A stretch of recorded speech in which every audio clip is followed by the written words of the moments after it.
I found alcohol first. I was drinking all the time at Isla Vista. Shout out. Studio Austin. Hopefully I said that right. Did I say that right? Podcast Studio Austin. Big shout out to my friends over at Squatch Gym for making this possible. Shout out to Jason. He's always looking out. If you are in Austin, come check out Squatch. Come check out Coliseum. Dope gym. And it just happens to be where I met my next incredible guest. I was moseying around the gym one day, and I heard this badass trainer giving this instruction that is not, I don't think it's common today. I hear a lot of trainers, not saying here, but a lot of trainers out there in the world that are sitting there counting reps for their clients and all that, and I don't ever hear much direction or education. And it was the very, very opposite from you. And so as soon as I heard it, it caught my attention immediately. And then I had the delight and pleasure to meet Miss Courtney Sprawls. Hello. How are you doing, girl? I'm so good. Good? Yeah. Do you want treat me right? Good. In what way? How's everything going? Anyways, my career is booming. My creativity is high. And my social life is, let's say, balanced. Balance is good. You know, sometimes it's a little too much. Sometimes it's a little too little. And right now it's just right. What does, if I can ask you, if I could be nosy, what does a balanced social life look like to you? To me, that means 1 or 2 intimate connections with a friend a week. Okay. Maybe 1 larger event per week. But I tend to find that even that's too much. So maybe once every 2 weeks. Okay. Yeah. Do you like sit down and structure that out? Oh my God. I live and breathe by my calendar. Do you really? Yeah. Man, I need some of that. I hate to admit, I think I'm type A. Really? Yeah. I really love structure. And that's kind of my whole thing. I think structure is really important in order to feel the most fluid and free. You would have flourished in the military. I don't know about all that. I don't like people telling me what to do. If you just said you like structure. I like structure, but I like to be telling people what to do. It's different. Right. Well, so you would have been a good drill sergeant, something like that? Probably. So do you want to give, so how did you get into fitness? Where did it all start for you? How did you end up in Texas? You want to give a little background? Sure. Okay, well, I lived a lot of places. I was born in the South. I was in Louisiana until I was 2. Moved to Indonesia for a while, was raised there, and then moved back to the South, and then back to Indonesia, and then back to Texas. So my dad is a complete meathead. We've always had a gym in our house. He is rock solid, and I think he raised you right. He raised me right for sure. Like instead of watching sports at night or whatever else people do in normal family households, we would be in the gym and I would just be admiring him lifting weights. And they threw me into competitive cheerleading at a really young age. So I was like, ew, sweating's gross. I don't want to do all this like bodybuilding stuff. But come to find out, cheerleading correlates really well with strength training. The whole doing the base situation where you're going into a squat to press essentially. And after I got out of cheerleading, I realized, oh, my body loves movement and strength, and I just never really put the two together. Damn. Yeah. Where in Louisiana were you at? Lafayette. Okay. Yeah. Did I tell you about when I lived in Louisiana? You had a brief did? stint, didn't you? Yeah. Uh-huh. It was interesting. It's interesting for sure. Ended up in Scientology rehab somehow. Who You know, knows? But as you do in Louisiana. Yeah. And It then kind of takes over you.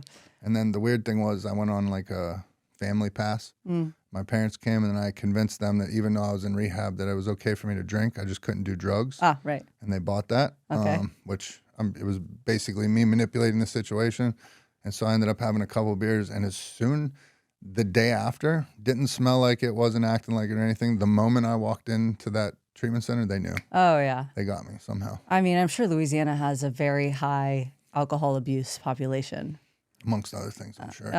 Amongst other things. Yeah, I got out as soon as I could, that's for sure. So then when did you end up here in Austin? I moved here almost 5 years ago. Okay. Yeah, and it was mostly because I did all the healing I thought that I needed to do away from my family dynamic and had my own experience with life in a larger scale, and quickly realized that I would like some roots somewhere. Since I moved so much, I was really craving some stronger relationships to my mom and dad and brother, and a community that felt most like home. And at first, when I first lived in Texas, it was in Sugar Land, Texas. And I remember those being really great years in my life. And Austin was the closest thing to Portland, which is where I moved from, and also close enough to some of the Southern hospitality energy that I wanted. So it's honestly such a perfect fit. And obviously with the fitness community here, it's really the place for me. So did you come and visit it, or like how No. did Austin even get on your radar? Or you just took a leap of faith? Yeah, I'm one of those wake up and I'm like, I need to change. Let's fucking go, you know? And I did the same thing when I was living in Santa Barbara. I woke up one day and was like, you know what? Okay, this is kind of embarrassing. Zooey Deschanel from New Girl was a Portlander on the show, and I was like, that's quirky and fun. I want something new. And then the show Portlandia, I was like, this is weird. I want some weirdos. Give me some like new energy. So that's what brought me to Portland before even visiting. I just moved there on a whim. And then same with Austin. I was like, you know what? What's the worst that can happen? I go, I'm going to immerse myself, and then I can leave. You know, going on a vacation or a trip somewhere is not actually a true screenshot of a place, right? Right. So yeah, it was the right move. There you go. Yeah. And so you just moved in and got a spot and started Moved in. Yep. I got, as soon as I moved here, I lived with my mom for like, I think 6 days, and quickly realized that that's not going to be a long-term thing for me. And I bought an RV and was like, you know what? It'd be cute to try on minimalism for a second. Let's go. So I got an RV, realized that there's no RV parks in town. So I was either going to be like in the middle of nowhere or Pecan Grove or whatever, the one that's right by Barton Springs, which ends up being the same cost as an apartment. So like, what are you even doing? So I was living in this car essentially out in Lakeway on this really cool plot of land, beautiful, and was driving 45 minutes to get to Generator Athlete Lab, which is where I first started working when I moved here, and was a fitness director and really loved the company, and the owners are great. And then I hit my ceiling there and realized that I needed more room to grow, and I love autonomy and having people magnetized to you rather than a company. So that's when I branched off to my own thing, and now it's like my people are coming, and it's so great. Oh yeah. Yeah. I know for me, you know, I was a trainer for years, and you know, working out did something for me. It made connections in my brain and brought my life back to a place I didn't know was possible. And so my whole goal in becoming a trainer was, number one, it was selfishly just because it was the first thing in like adulthood that I couldn't learn enough about. Like, loved it, huh? the only time in my life as an adult that I'm like going to the library to check out books just to be able to get more information. And, what was your favorite part about learning it? Was it the anatomy, the mechanics? Just the form, and like, because I want to be good at anything that I do, and so I hated the feeling of, you know, what keeps most people away from the gym is the fact you don't want to go in there and look stupid. Right. That's the biggest hurdle for everybody that nobody ever talks about. When then you get in there, you realize nobody gives a fuck what you look like. And so once I realized that, then I dove in head first. And you know, the big thing for me was like I'd be watching Hypertrophy Coach, Mountain Dog, like all these people on YouTube, and I always wanted to learn the cues, because the cues are what helped me learn better. Yeah. And so catching that right cue that he would give, and it's like, oh, wait a minute, now I feel my lat. Right. And that's what caught me with you, because that's essentially what you were doing too. Thank you.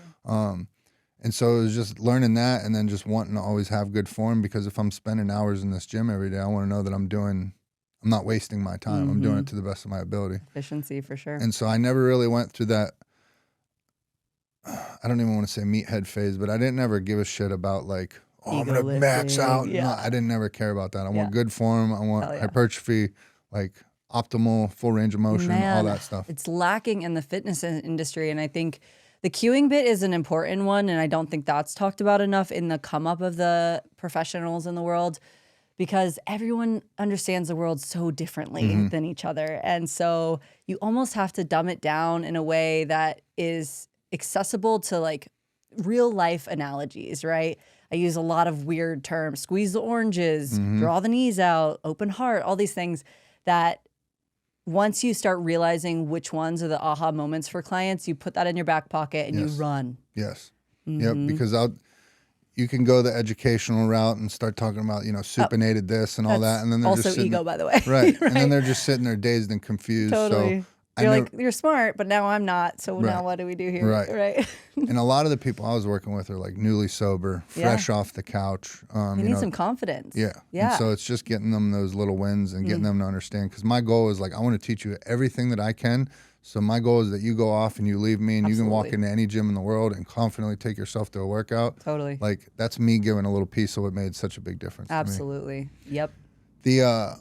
You had said earlier, kind of backtrack a little bit, you had said about originally when you left and you kind of set out to heal some of the trauma you had been through and all that. You Care to elaborate on that a little bit?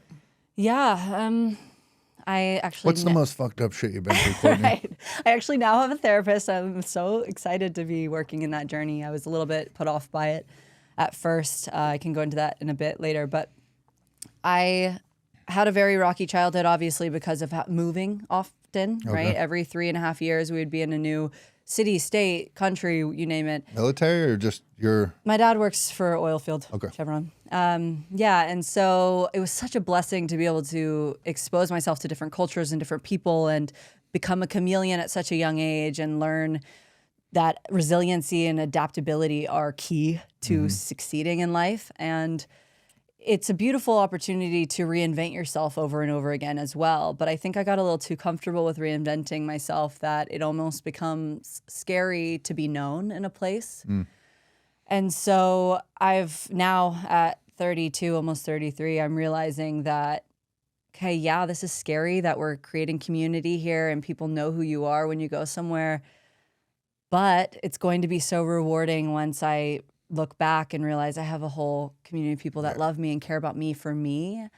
And knowing that I wasn't known by anyone means that everyone likes me, but no one loves me or knows me for who I am. And so there's this loneliness there automatically from that.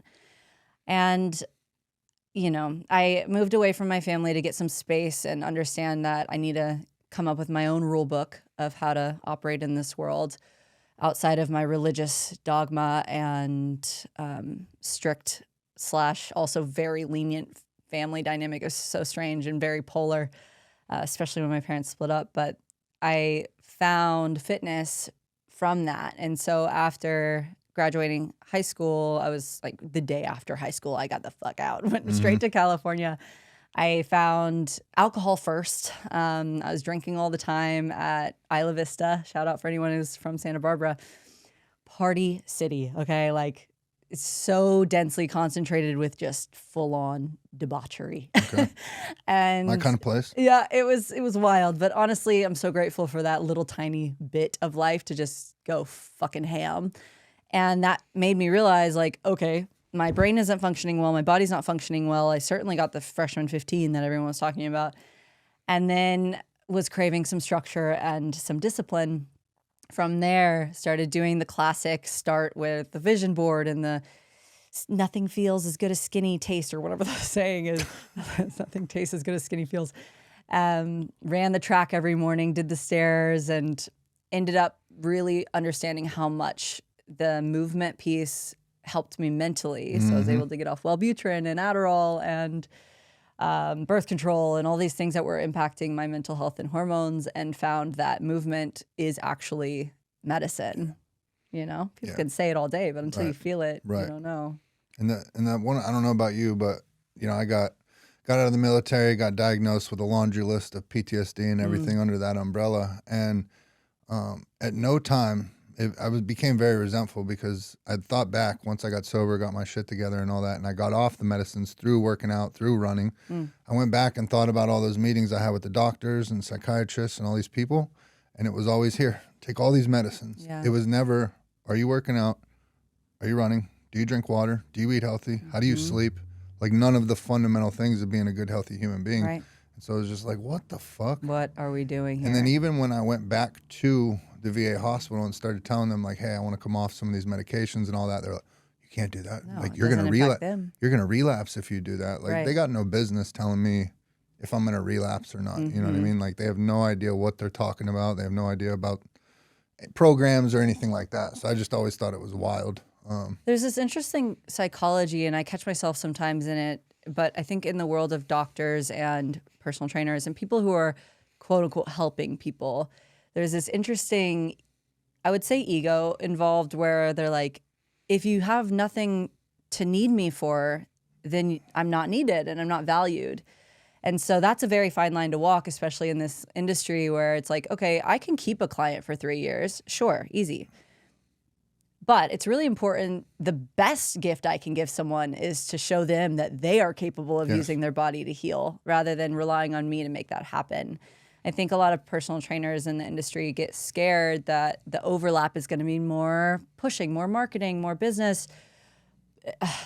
all more of the business side, which might not be their strong suit if their personal training is their strength.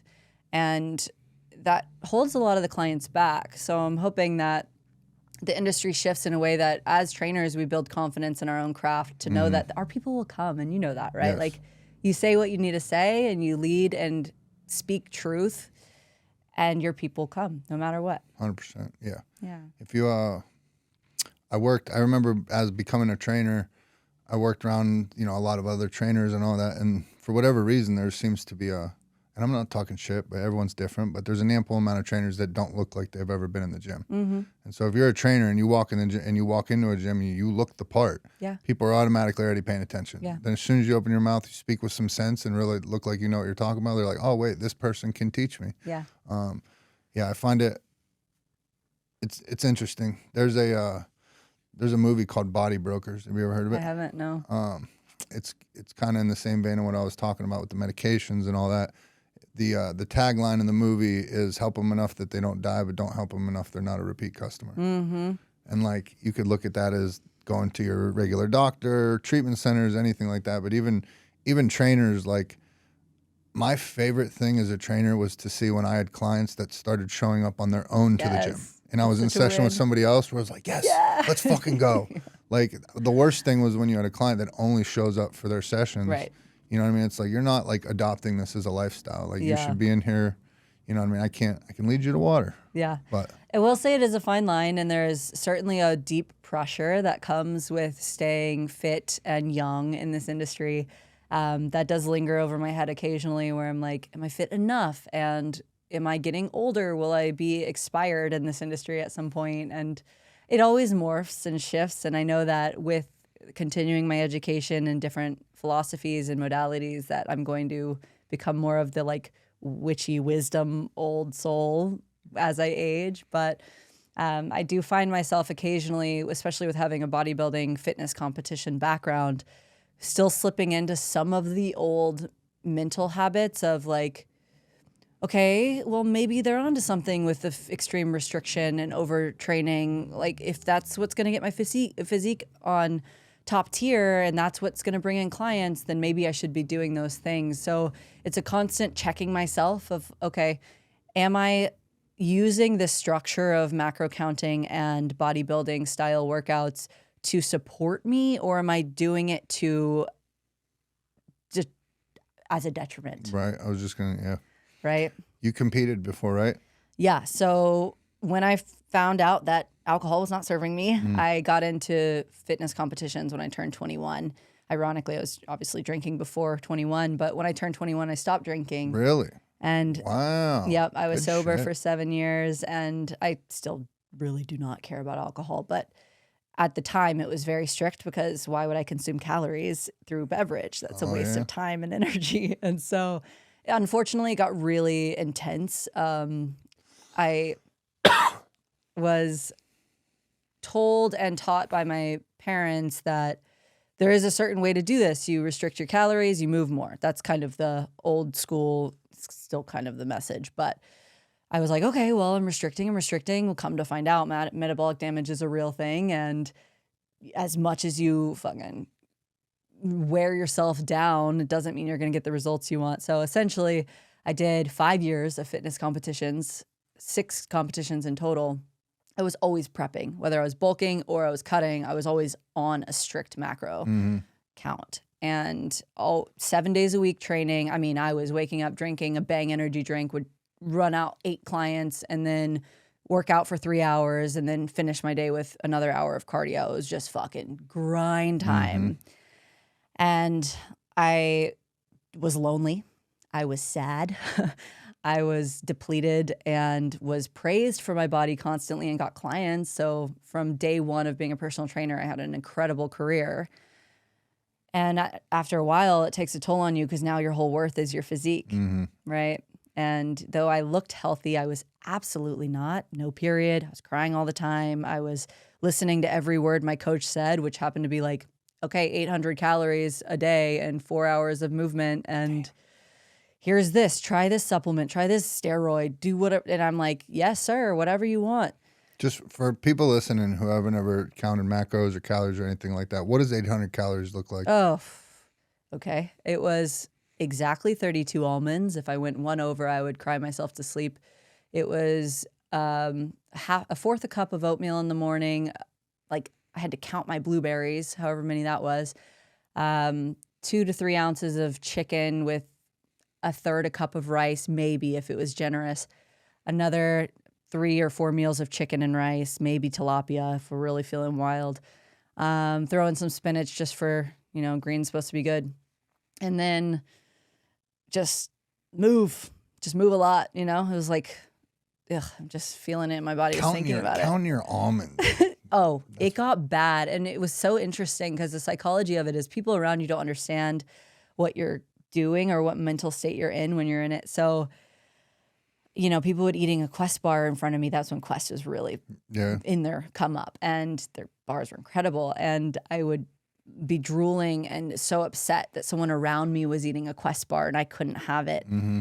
And it became this game I was playing with myself of restriction as self-sabotage. And when you're looking at your body that much, first off, talk about vain and selfish. Mm-hmm. All I cared about was my physique, as if that gave me any more value. And loneliest I've ever been. But I quickly realized that I was like never satisfied with how I looked. And on stage, all they do is tell you how much you can improve. Right. So it's this almost comfort that I found in it, probably because I never felt a sense of community before that. And it was the first time I was in a gym and people were seeing me for what I thought I was valued in. Mm-hmm. So I got really, I don't want to use the word addicted strongly, but I was very much fiending and living off of the external validation for a long time. And I'm still trying to work through that, but I'm certainly on the other side of it. Yeah, I've watched some very close friends go through shows and stuff like that, and it's interesting when you start getting into a calorie deficit and you get around them. You gotta tiptoe and be very careful what you say, and emotions are high and all that stuff. And I never, when I got into the gym, people would ask me, when you doing a show? I never give a fuck about it. Because good place to be. Like with fitness kind of changed for me because I started off running, and that was like what helped save me. In what way? It got me around community. It got my mental health back where it needed to be. Was community scary for you? No, just because I think being team sports, military, like all that was always, I definitely understood the value of team. Okay. And I've always understood like we all rise together. And so that's why I navigate in this world now with this. A lot of people have this like famine mindset, whether it's social media or anything like that. I do not have that. Like, it's in my best interest for you to be big. You know what I mean? All the people. I want killers around me all the time. Hell yeah. But the running, I can remember I ran my first 100K, and it was in Bandera, Texas. And after you go through years of being in and out of treatment, prison, jail, everywhere, I've introduced myself as Shawn the addict and Shawn the alcoholic for 20 years. And it just got beat down into my psyche where you come to terms with like, oh, that's who you are. But essentially, that's not who you are. And so I ran when I did my first 100K, and I qualified for a race called Western States. And I remember holding my buckle. I think it's sitting behind me back here. I remember holding that buckle, and I was like, dope fiends don't do this shit. And so that was the big moment, and like it snapped me out of that. Do you feel like you almost got to cling on to a new identity? Yeah, it was definitely a reinvention of myself, and I think you need that. In my opinion, I needed that. Just for so long. Hobbies. We need hobbies for sure. I probably talk about it ad nauseum, but you come up against all these everyday problems, right? And just everything seems to be earth shattering. You know what I mean? Like you have all these issues and whatever, and then you go do something super hard physically and achieve something, whether you finish a 100-mile race or your first marathon or even a 5 or 10K, depending on where you're at. But you get that win up under your belt, and it's like once you go do something really fucking hard that you don't know if you're gonna finish. You know what I mean? When I started that 100K, I was pretty confident I would finish, but I didn't know. 100-miler, I didn't know. Right. But you overcome something like that, and now that threshold is so up here. For sure. Now all this everyday shit I come up against is like, oh, this ain't fucking nothing. Like I remember what mile 85 felt like of 100. Like, this ain't shit compared to that. Talk about empowering. And I think that's something that also isn't touched enough in the fitness industry. We still have this blanket idea that movement and fitness is to reach an aesthetic goal. Aesthetics should be your secondary goal, I think, now. That certainly wasn't my message before. But if you can find the value of learning your body rep by rep and step by step in a race and a run, you're getting so attuned to your own capacities and your own strength where you walk out of there and you think, I am so empowered and I fucking am unstoppable, right? You can do anything.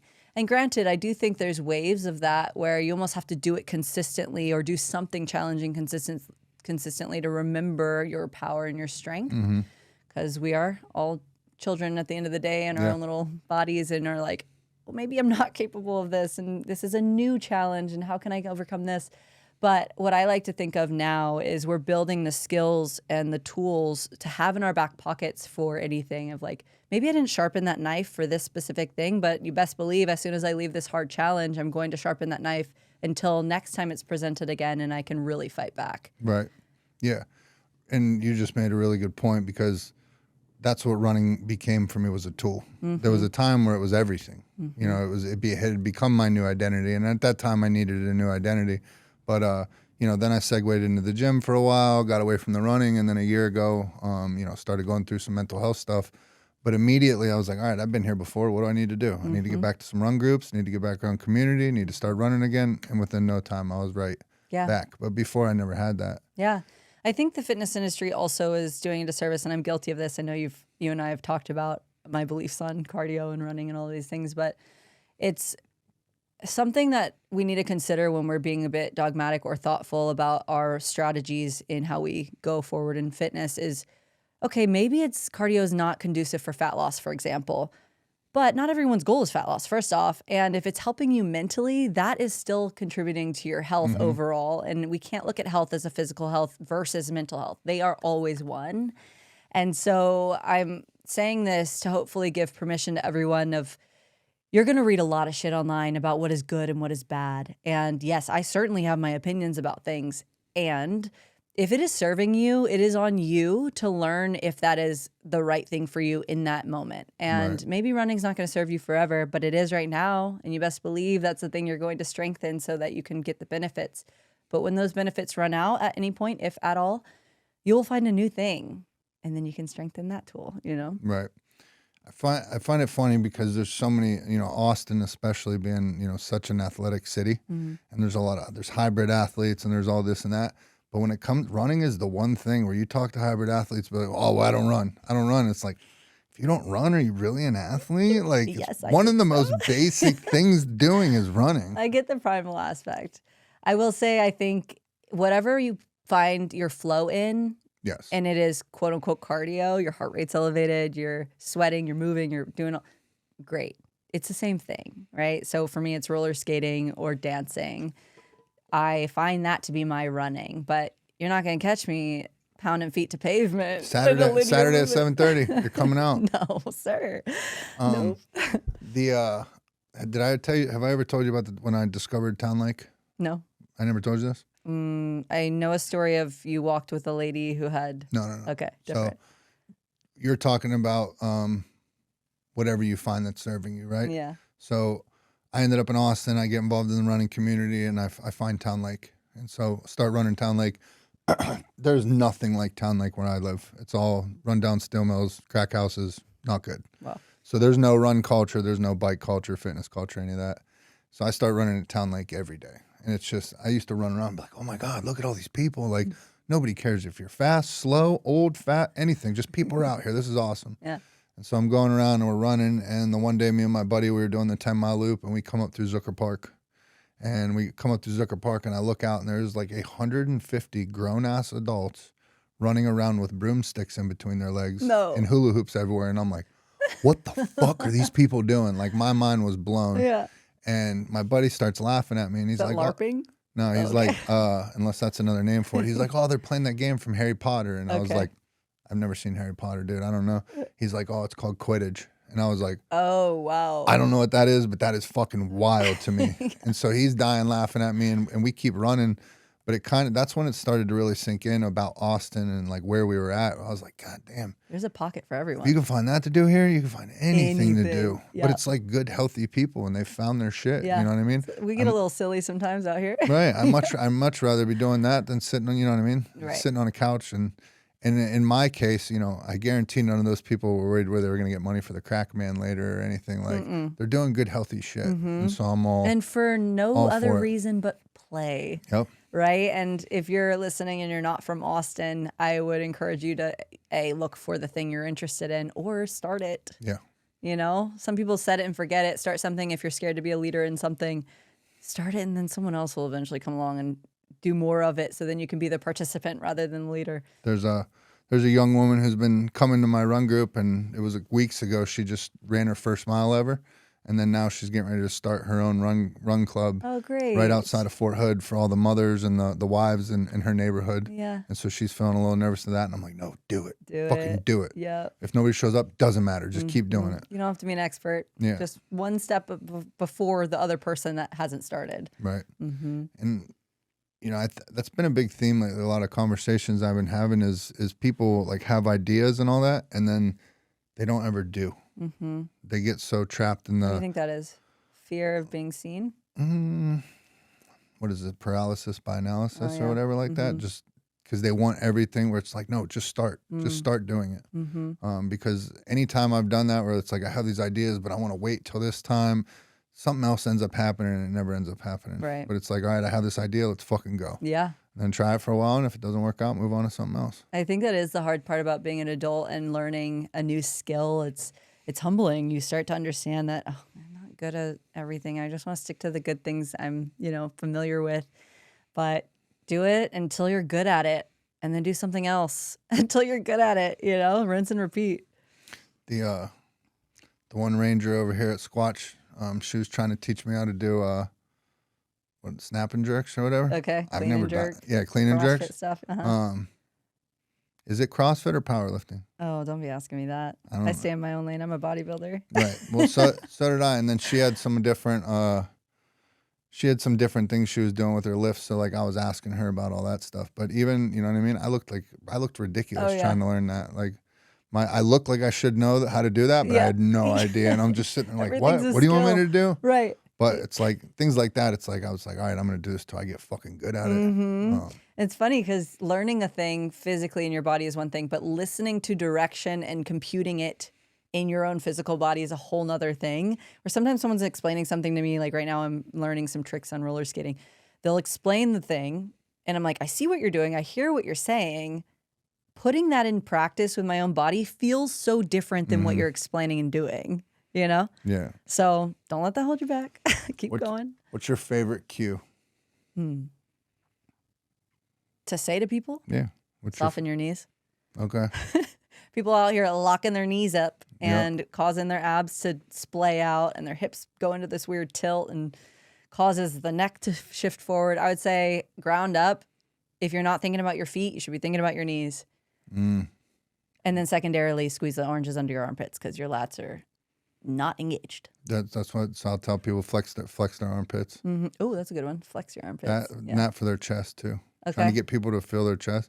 So I was always like, I know they say my muscle connection is not one of the most important things of muscle growth or whatever. Disagree. But so do I, because if I feel that muscle, I know how hard it's working and everything. Yeah. So I was like absolutely infatuated with trying to make as best my muscle connection. Please tell me why we're living in a body that no one's teaching us how to use. It's the one thing you have in constant.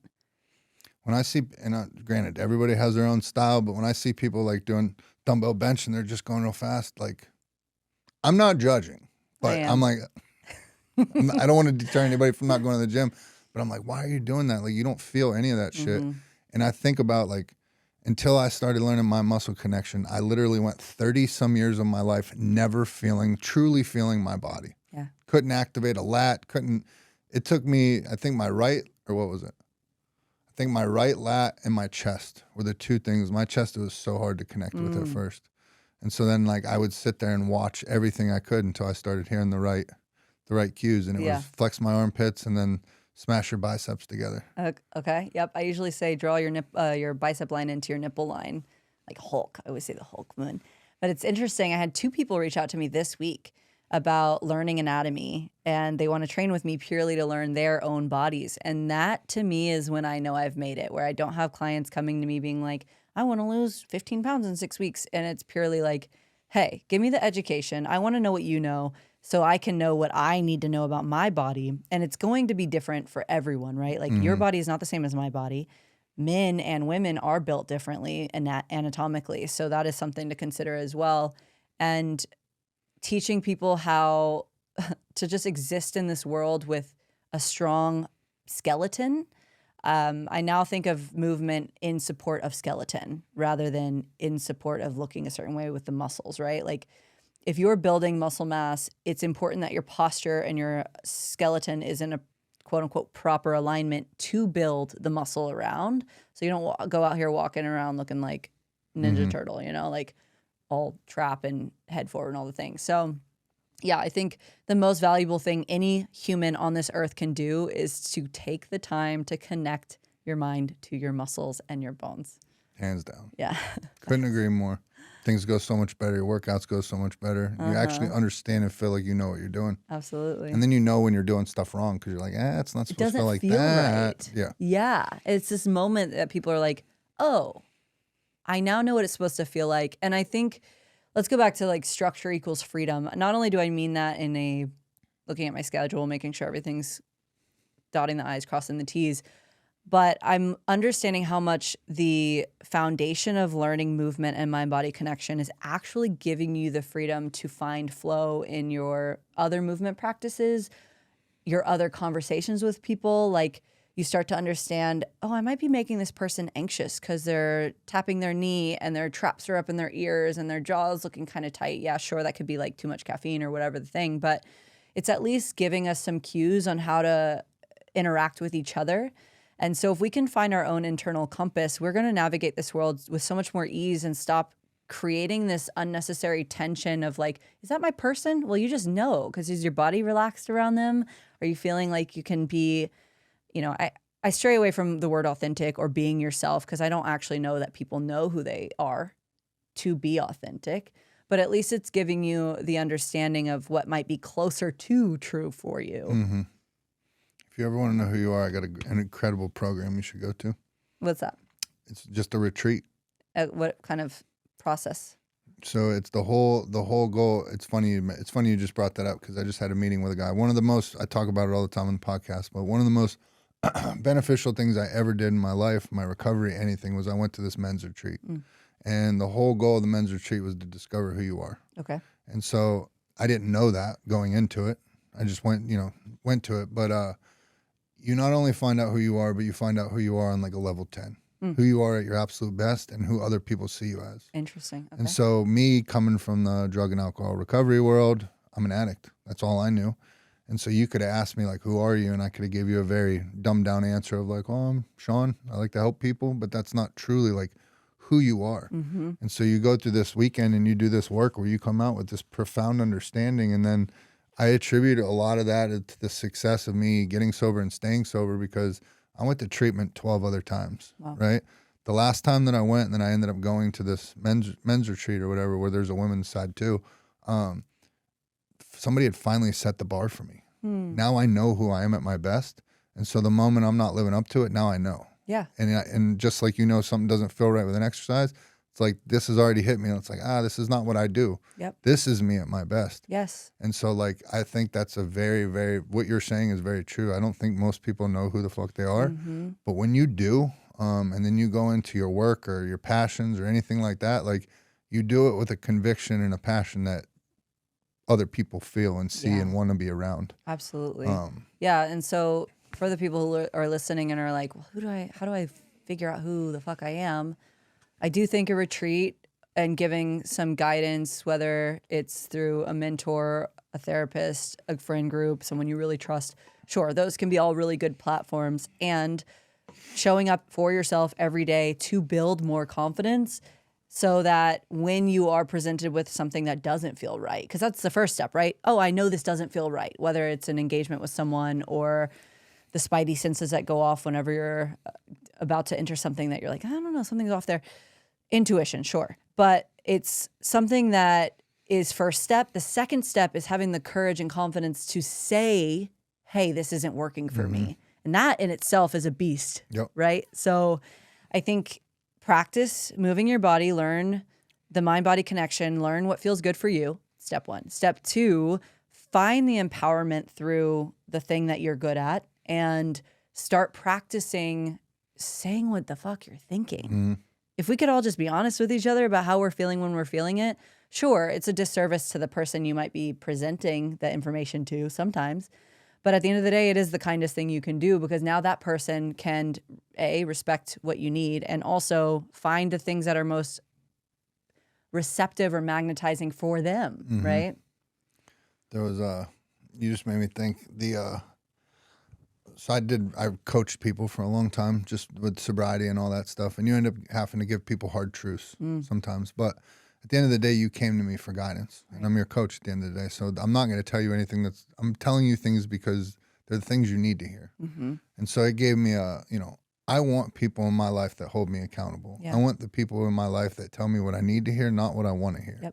I have enough people gassing me up, telling me, oh, great job, this, that, and the other thing. Like, I need people that can give me the other side of the coin. And so I was talking, there's somebody, and I wanted to sit down with somebody because this person, they talk a lot, like so much so where they take over every conversation. So you find yourself like navigating around even being around them because you can't get a word in, they don't listen or anything like that. And so I wanted to sit down and like have a conversation and be like, look, this is just a not effective way to communicate. And I'm letting you know, like, you are repelling me from this.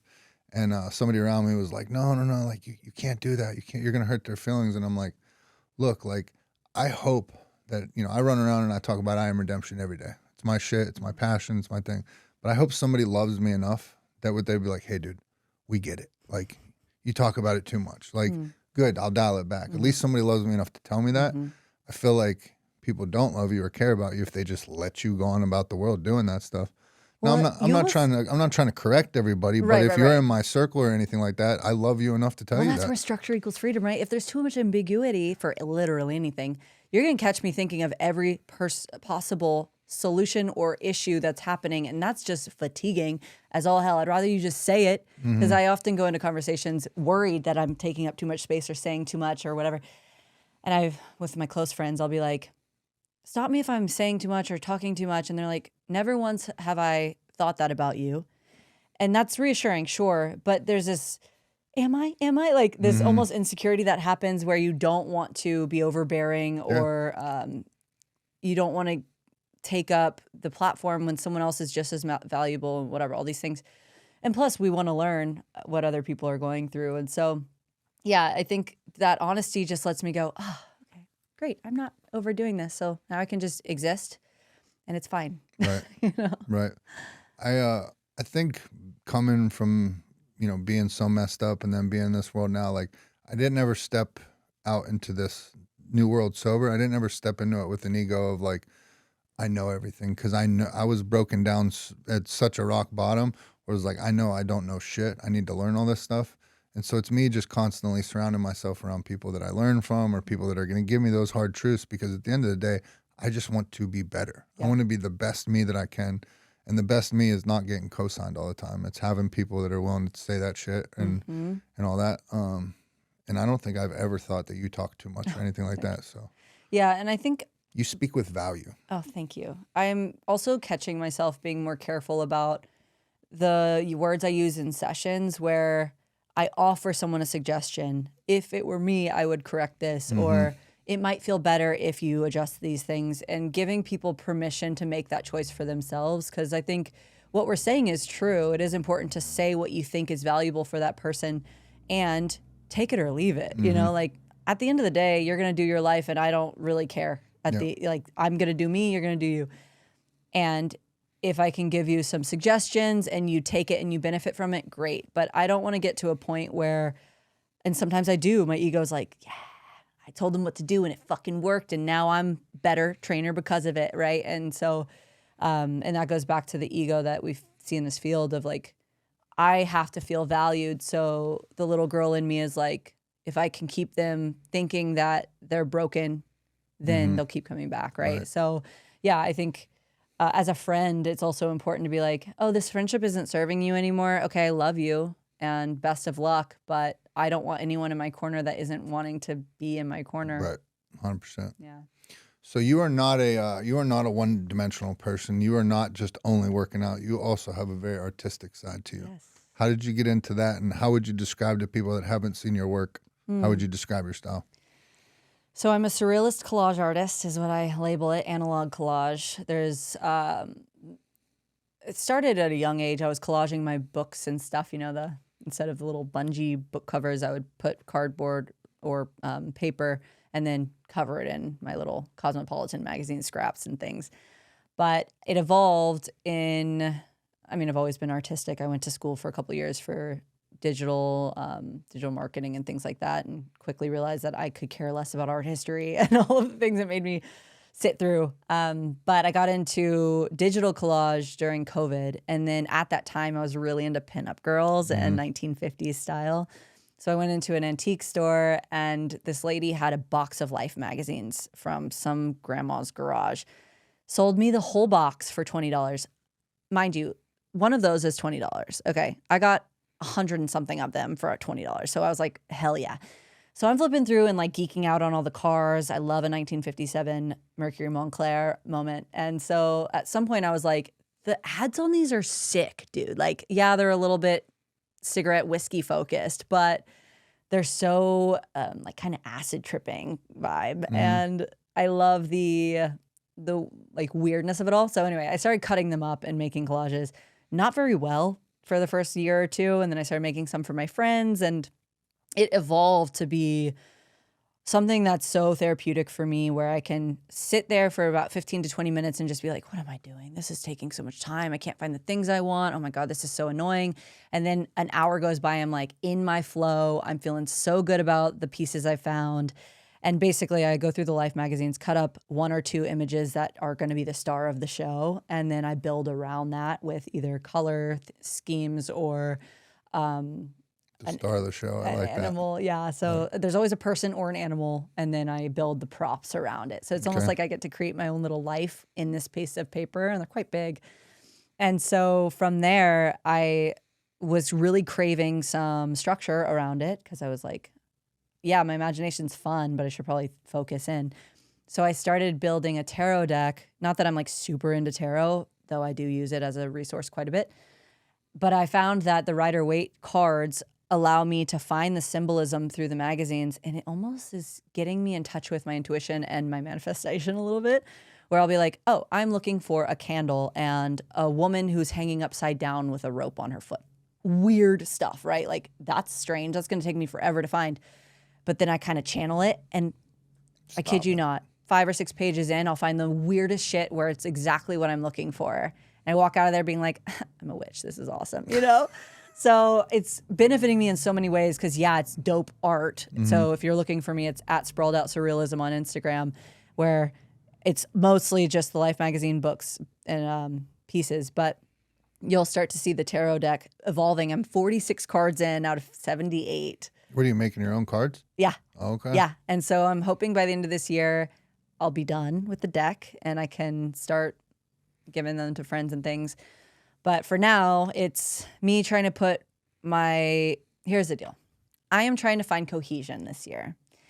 Is that your word of the year? That's my word of the year, Okay. Cohesion. And that means instead of showing up as the meathead bodybuilder fitness chick and the artsy, whatever, like frou-frou witchy girl, I want to somehow create some cohesion where I can use my art to showcase my skill. And I think the closest thing I've come to so far is realizing that magazines are already masterpieces in themselves, right? Your bodies are already masterpieces in themselves. What I'm helping you do is pull little pieces from each magazine to create your own beauty, your own magic. And what I'm doing in your training sessions is I'm giving you the resources all the different things that are already well known, a strict press, a lat pull down, whatever, you name it. And you can take that movement and do what you want with it, whether it's dance or hula hooping or fire throwing or whatever. So make your own magic out of the structure. Sounds pretty therapeutic. So good. Do you do it with other people? Friends do try to hop in on sessions. I say try because it's like a 4-hour process. Right. And, you know, with a friend, you're like, I'm hungry or whatever. You start chatting about something. And I don't know about you. I bet you are similar to me. I like to focus. And so in the gym, if I'm with someone who's focused, great. If I'm in a collage session with someone who means business, I'm in. But if you're over here just doing it for fun, like, I got shit to do, Right. you know? Right. So that's maybe a blessing and a curse where I can't really have the play as much. But I'm working on that aspect of myself, just being more of a team player. I feel like the way you just explain it and seeing like the therapeutic side and what it does for you, I feel like that's something that people would sign up and pay for, is to come hang with you for 4 hours and eat some little snack foods and then build one of those collages. Yeah, I've done a few workshops, I will say, but again, I'm trying my best to not be the leader in everything I enjoy. I'm a really good personal trainer, and I believe that to be true for myself. And I'm a great artist, but art is so beautiful for me because I don't have to tell someone how to navigate their life. And I think actually that's where the embodiment piece comes in. Something you might also know about. That was very profound what you just said, and it just hit me like a million bricks. I'm trying not to be the leader in everything that I do. Oh, yeah. It would probably be beneficial for some, but that's not really my purpose here. So I find that here's the thing I've been battling. Last year and the past 3 years, I've been building a brand called Physical Embodiment Studio, right? It's on YouTube if you're curious. PE Studio for short. I was having some conflict internally of, why is this not feeling really true for me? I'm showing up, I'm recording, I'm doing the thing. Recently, I discovered that it isn't feeling aligned because the word embodiment is not me telling you what to do. To be truly embodied, that is for you to decide. So like I said, with the magazines and the structure and all those things, I can give you the formula to find the mind-body connection and to feel good in your body, sure. It is on you to run with that knowledge. So with art, you know, this is a battle I've been experiencing when people are like, Court, can you have a workshop? In a workshop where I'm collaging, I can give you the magazines and the scissors and the glue. Are you looking for me to be like, all right, we're going to flip through these pages. The first thing you're going to find is one major player. That's how I do it. But some people think in words. Some people think in chaos. Some people think in minimalism. It's not for me to tell you how to navigate your art. Art is art because it's yours. Yeah. Damn. That's pretty good. That's really good. What would you say? Now I got a fun question for you, right? Hypothetically speaking, tonight, I've asked this question every single episode I've ever done. Hypothetically speaking, you're walking out for the UFC Women's Championship of the World tonight. What's your walkout song? Oh, God, walkout song. That walkout song that gets you going, ready to wreck shop. Okay, this is embarrassing. It's the first one that came to my mind. Lil Wayne, Drop the World. Is that what it's called? Fuck the world? Or Is it called Drop the World? Yeah, I know what you're talking about. Take the world up and over, drop it in his fucking head. I'm probably not even saying the right words. But that song gets me amped. That's a very good one. That was off his rock out. Don't be asking me questions. Oh my gosh. I have so many clients that are like, Court, name this artist. I'm like, God, just focus on what I'm good at, okay? I'm not good at the music thing. I play Spotify and I let it roll. But yeah. That's a great song. That one, and of course, Lose Yourself by Eminem. Yeah, you can't go wrong. You can't go wrong with that one. Yeah, if that don't get you ready to fuck something up. Right? What's your walkout song? Mine changes. What is it today?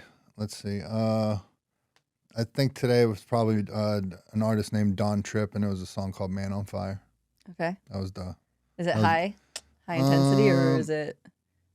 What do we think? Yeah, probably pretty high intensity. Okay. I'm a hip hop head, so I like lyrical rap, and then I like subliminal stuff and all that. I like the more aggressive kind of lyrical shit and stuff. Okay, So that's what that was. But anything that like where somebody's talking about what a bad motherfucker they are, like some cocky shit like that, then it's like, all right, let's fucking go. I'm ready to go in the gym. I'm ready to podcast, whatever. Yeah. Music hits me pretty deep. That's important. Have you God for that art. Now I might feel old by asking this, but have you seen the movie White Man Can't Jump? Okay, here's the thing: music and movies. I don't. Okay. I don't. Okay. So there's And even if I did, probably forgot. Gotcha. So it's no, I don't Woody think so. Harrelson, Wesley Snipes, and there's a scene in the movie they're driving around, and Woody Harrelson, obviously white, puts in a tape, and it's Jimi Hendrix, and Wesley Snipes is like, "You don't know shit about Jimi Hendrix." He's like, "Oh, I listen to Jimmy." He's like, "You listen to Jimmy, but you don't hear Jimmy." And so that's how I feel like I am with music. I feel like a lot of people listen to music, but they don't actually hear it. I'm like dissecting what they're saying and trying to figure out who they're going at and like all that. Like I'm always, if music is on, I'm listening to the lyrics. I think that's a whole different breed. Yeah. Yeah. Is it? I respect it, but it isn't me. I became obsessed with it when I was younger, and just if hip hop would have been a college course, I would have had my doctorate and could have been making all the money. But You think it's because of the relational aspect? Like you feel like someone understands your story? I never thought about it that deep. Just the type of music I like? What do you mean? Yeah, I think some people find solace or community in the music because they're like, oh, I'm not alone. Same in movies, right? Like sometimes I'll watch a sad breakup movie if I'm going through a breakup or whatever, and like, oh, okay, this makes me feel less shitty about my situation. I think just the rhyming, the Musicality piece then. Okay. yeah, well, like the rhyming, the skill of the rhyme. You know what I mean? When you see people that do it at such a high level, like that's so fast. Too. and then all of a sudden, the music kind of changed. It got away from the lyricism or all that, and then I was kind of checked out on the music. But I think that was the first, as a young person, that was the first time where I was like, God damn, you got to be talented to do that. Talk about reps. And then it took me getting older to be able to appreciate like Queen. You know what I mean? Like once a year, I'll watch that live Queen show that he did, that huge one he did. Yeah. Now, as a young person, I'm like, oh, he sucks. Now I could be like, holy fuck, what an incredible artist. Yeah. We went and saw Post Malone this past year, which I'll be honest, the only Post Malone song I ever knew was White Iverson. Now, if I hear one, I'm like, oh, okay, that's him. But to see him like perform on stage, that's not music I would have ever listened to before. But now I can go and appreciate, like, God damn, that dude is a fucking beast. I think that's true with everything for hobbies, right? Where you're like, that looks easy. Yeah, because they're making it look easy. Yes. That does not mean it's easy. It's a different language. Yeah.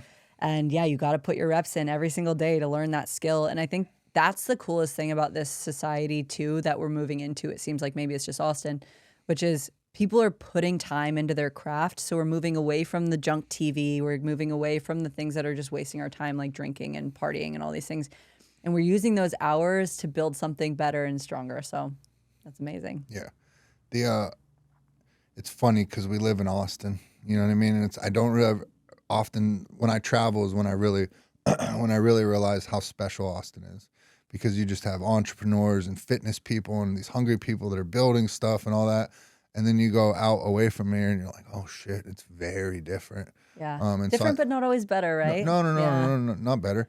I think at this period in my life, in my building phase, Austin is the perfect place. Yeah. It's a launch pad. Maybe one day I can definitely see myself moving out to like the Yellowstone, like in the mountains, fucking cabin type shit. Would love to do that, but just not right now. Right. We got shit to do. Yeah. Yeah. We're grinding. Let's say someone's listening to this and they're a young woman possibly that they've been kind of tinkering around. They want to go to the gym, but they're having a really, really hard time getting over that hump because they're so afraid of what they're going to look like when they go in there. What's your message for them? One, learn your body first. So that means do body weight exercises, squats, push-ups. And really you do have to fuck around and find out, like do some things and learn what feels good. If it doesn't feel good, chances are you're probably doing something a little bit off. Not incorrect, because there's a lot of ways to do things, but I would say start there. Second, I do think it's valuable. I'm not just saying this because I am a personal trainer, but I do think it is valuable to find a personal trainer that you've watched and witnessed over time. A lot of my clients have just watched me for a year or two and then join me. I think it's important to find someone who is focusing on mechanics rather than just counting reps, moving slow and intentional in their movement. And then I do think group classes are okay to start. I don't recommend them long term. You do need one-on-one care or the autonomy to choose your own movement for your body. But they are a good starting point. So I would say bar, Pilates, some of the slower, more intentional movement practices would be the way to go. I'm not a huge fan of yoga, though I am a yoga instructor. I don't teach it actively. I appreciate the philosophies, but I think America's, anyway, I'm going on a tangent. We're going, it's become something that isn't supposed to be at its core. And I would avoid the faster paced HIIT style workouts in a group setting because your body does need more attention and care. You can figure out how it moves first before you for sure fucking build the foundation. Rip it. Yeah. And be okay with going slow. People come in and they're like, I want to work out 5 days a week. I'm like, homie, you've moved once this year. Like, let's do once a week. Prove to yourself. It's all about collecting those confidence coins, right? Show up for yourself 1 day this week and I'm fucking stoked for you. Next month, maybe you move it to twice a week. You show up, great. But last thing you want to do is put a bunch of things on your plate and then prove to yourself that you're actually not disciplined and you have no confidence or determination. It's just this weird self-fulfilling prophecy that's not working towards your benefit. Yeah. I think another one of the, you just made me think of it, but another one of the tremendously valuable things I got from the gym was, as an addict, it's immediate gratification every day. I operate in immediate gratification. I need it now. The gym taught me delayed gratification. Yeah. You know what I mean? I started realizing it's like every time I go to the gym and I look in the mirror, no, my physique isn't changing like that, but you're putting it in the bank. You're putting it in the bank. And then all of a sudden, one day, somebody was like, damn, you've been working out? Yeah. Or you see yourself in a picture and you're like, oh shit. Yeah. And you're like, wait, it's working. Yep. It's so similar to bank accounts, right? Like save $1 at a time, then one day you'll be rich. Yep. Yeah. 1% better each day. Totally. All that stuff. Nobody cares. Nobody cares what you look like getting in there. Like, you are your own worst enemy not getting in there. Yeah. And I'll tell you this, and anybody listening, one of the most honored I've ever been in the gym was the first time a random stranger came up to me and asked me what exercise I was doing and how could they do it. Cool. And I wasn't a trainer yet or anything, but that was my moment. Where it was like, oh, I'm getting it. Yeah. This person wants to do it. Yeah. And awesome. Yeah. And so like people will get so intimidated. You know, they walk into the gym. You obviously live, eat, and breathe it, and so they would be normally intimidated to come up to somebody like you, not knowing you're a trainer and all that, but. What you find is the people that you think are the most intimidating people in the gym because they're big or they're cut up or whatever, those are the most passionate people because they've been right where you are. Yeah. Most people want to help explain that stuff to you. Truly. I do think in this industry I've had to learn how to keep it real, and I do walk around with kind of a resting bitch face just for my own like discernment and caution in the gym. It is man's world, right, at the end of the day, and well, I don't feel that and believe that, and it is luckily becoming more half and half at least. Love seeing women in the gym, but I could understand that it feels a little unsafe for some people. So I would say show up, get a little bit in that growing pain and like be okay with that, and then learn your body through other people. And having a lifting partner is great, especially in the beginning, to just have a little more fun with it, especially if you don't love it like we love it. And I already plugged PE Studio on YouTube, but it is a free resource where I do break down the cueing and the body mechanics above all else. It's a pretty, I'm going to use the word simple movement practice, about 20, 30 minutes, but it is certainly foundational and important for people to understand. So if you are looking for a resource where you can do it at home, body weight, band, and dumbbell exercises are on YouTube. Check it out. Please check it out. And I know you're, what is that from? Check it out. Check it out. Oh, see it. Oh, check it out. Fergie. Fergie. Fergie, the singer? Yeah. My humps. Check it out. No, you're talking about Is that from Dazed and Confused? I told you no. Oh yeah, you're not gonna know any of that stuff. I'm not gonna know. Well, I know your client roster stays pretty full like that. But if people wanted to get a hold of you, they wanted to ask questions, or they just wanted to be able to follow you, what was your Instagram? Yeah, my personal account is C Sprawls. I will be building my Body Period by Courtney Instagram, which by the way is body meaning like not just your physical body. It's emotional body, subtle body, art body, all of these things. So I'll be showcasing more of my art and body-centric stuff. Education around the little things like the serratus interior that gets underlooked, or the importance of breathing, or rib cage, all these things will be on Body by Courtney. And then Sprawled Out Surrealism on Instagram if you're looking for more of the art motivation. And if you are into working out, follow somebody like Courtney and get your shit from her. Don't get your shit from some influencer that's just doing some fucking crazy exercise because they need content for the day. I see so many people in the gym doing these crazy exercises that I saw a boyfriend and a girlfriend in the gym the other day, and they were both of them together might have weighed 150, 180 pounds together. Yeah. And they were doing the one arm on the I'm blanking out right now. Chest fly, pec deck. Yeah, the pec deck, but they were doing one arm Rear delt flies. Yeah, rear delt flies, like sitting sideways and all that. Each? And I was like, huh? They were each on each Yeah, side? no. It was just okay. one at a time. But I was Okay. like, man, like that's just some shit you saw somebody doing on the internet. extra Like shit. you are not getting ready for a show. I Right. don't think you're There you go, trying to get honing down into at that it. one Yeah, more yeah. percent out of your rear delts. But follow people that are able to teach you stuff. She provides value. She provides education. Follow people like that, not just because they look good. Yeah, I certainly think there's it's confusing for the general public to be like they're fit, so therefore they know things. But if they're spending more time on their social media, they're not spending as much time educating themselves in their craft. Maybe. I don't know. Can't Or speak for anyone, but- continuing to educate themselves. Yeah, yeah. Yep. I'm taking a craniosacral therapy course next week. I'm so excited. It's fascial work. And so learning the skeleton, the muscles, and the fascia.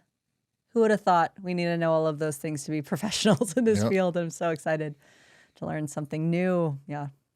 Awesome. Yeah. What if you would, the way we like to wrap up the show, everybody's got to know you a little bit. They got to hear a little bit of your story. But if you'd be willing, take a look in your camera and maybe throw out a couple I am statements to let the people know who you truly are.